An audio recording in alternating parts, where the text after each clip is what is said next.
Hi, this is Deeshna from AFD India. I hope all of you are aware that the NIFT 2022 application forms are out and I am here to assist you with the process of filling up the form. There are a number of confusing areas in the form which I will clear in this video. Once you register and log in, you will notice a list of important instructions where you are asked to keep certain things ready in your hands before applying. Let's look at each of this. First is email ID and phone number. Make sure you give a valid email and phone number which you check regularly or else you will miss out important notification. Second is scanned photo, which should be a recent one less than 200 KB and in JPG format. The third is to scan your signature and save it as a JPG less than 100 KB in size. If you don't know how to do this, check out AFD India video on getting your photos and signature right for online application forms. The link is given below in the description. Fourth is a scanned copy of proof of education and a caste certificate in PDF format. Only candidates belonging to caste other than general need to keep the caste certificate handy. However, these documents are not required right now to complete the application process. You will need to submit them only at the time of counseling.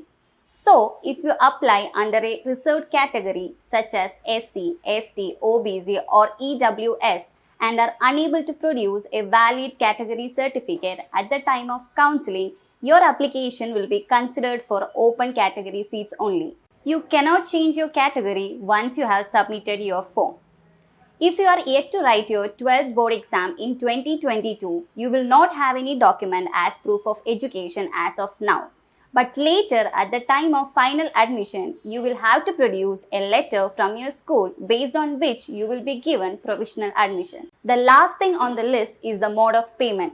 Make sure you have an adult with you who knows how to make online payment using credit or debit card or net banking. With these things in mind, I am sure you all are ready to fill out the admission form. There are a few other things that may confuse you about the NIFT admission process, like what a supernumerary seat is. Supernumerary seats are seats which are over and above the regular seats and are not allocated based on the NIFT entrance exam results. NRI and state domicile comes under supernumerary seats. NRI candidates who are citizens of India or holding an Indian passport and have temporarily migrated to another country for 6 months or more can apply for admission but do not require to appear for the entrance exam. Instead, their admission will be based on SAT, GMAT or GRE score. NRI students usually pay more fees than regular students.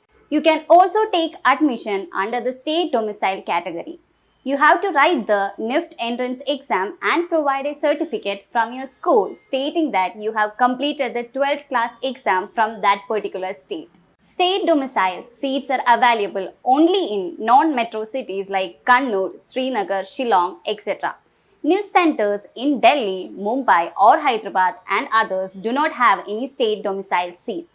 How many students will clear round 1 of the NIFT exam or what is the cutoff? NIFT takes 4 times the number of total seats for the second round of situation test. This year, it will be roughly 10,800 students for the B Design course. The final intake will be 2,714 students. So, if you feel you cannot manage the NIFT fee but are keenly interested in studying at NIFT, don't worry. Union Bank provides pre-approved loans for students who have an admission letter from NIFT. NIFT also provides scholarship to deserving students under the Sarthik NIFT Financial Assistance Scheme, where 50 to 100% of your tuition fee can be waived off depending on your parental income. Wish you all the best and do not hesitate to contact AFD India on 9895 484652 for any help in filling up the NIFT 2022 application form.